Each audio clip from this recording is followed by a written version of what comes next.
My friend told me a story of his ex-girlfriend and a creature she encountered. She had a picture of it, which I'll show you later. Here's the story that still haunts him to this day. Alice had always been a bit of a scaredy cat. So when Alice and I moved into our new apartment, she was understandably nervous. The place was dark and dreary, and Alice could swear she heard someone walking around in the night. But she tried not to think about it too much. Maybe the apartment was just old and creaky. Unfortunately, the fears of Alice soon became reality. One night, she woke up to see a dark creature standing over her bed, leering at her with its ice-cold, piercing eyes. Alice screamed until I woke up, and the creature quickly disappeared. The next day, suspicious of what she had seen, Alice searched around the apartment for some proof, or anything really, that might explain what she saw last night. I'd seen Alice scared before, but never like this. Hidden beneath a loose floorboard in the back of her closet, Alice stumbled upon a strange photograph that had been tucked away. At first, I thought that was crazy and must have been a prank.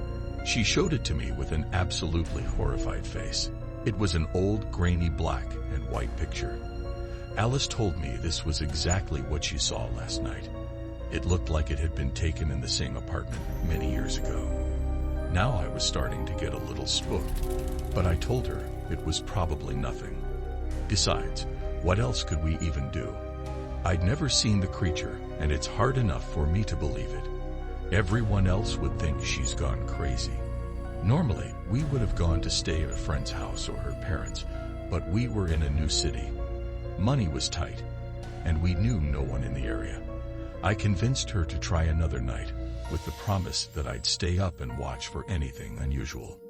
I stayed awake for hours, but nothing happened. Alice woke up at around 4 a.m. to go to the washroom. I remember this time because I was sitting on my phone reading Reddit, trying to keep myself awake. Suddenly, a scream that would have woken up the entire apartment complex came out of the bathroom. Something had happened. I rushed in, and there she was. Alice was standing in front of the sink, staring into the mirror. And right behind her reflection was none other than the creature from before, exactly as it had been described in that old photo. Black ice-cold piercing eyes. It was menacingly whispering something to Alice that I couldn't make out. I had seen it with my own eyes this time. Alice collapsed on the floor, sobbing in terror. Being the idiot that I am, I went to grab my phone from the bedroom. Instead of staying with Alice, all I could think about was getting a video or picture of this thing. By the time I made it back to the bathroom, both the creature and Alice were gone. There was no way Alice could have left the apartment, but still, I looked all over hoping to find an answer that would make sense. Alice was never found. Suspecting me, Alice's parents had the police involved. Obviously, I couldn't tell them what I saw. Since there were no signs of foul play, the police determined she ran off on her own. I'm still left with that photo she found in her closet as a reminder of what happened. I tried to do some research on the creature and the apartment we were living in. What I found was incredibly disturbing. The apartment was built over a century ago, and it had been the site of multiple disappearances in the past.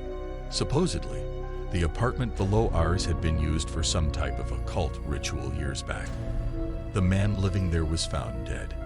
What disturbed the police the most were the eerie paintings of a creature that looked similar to my photo. They were all over his apartment. He had gone crazy, painting the same picture over and over. The photo isn't perfect and hard to see, but here's what Alice found in her closet.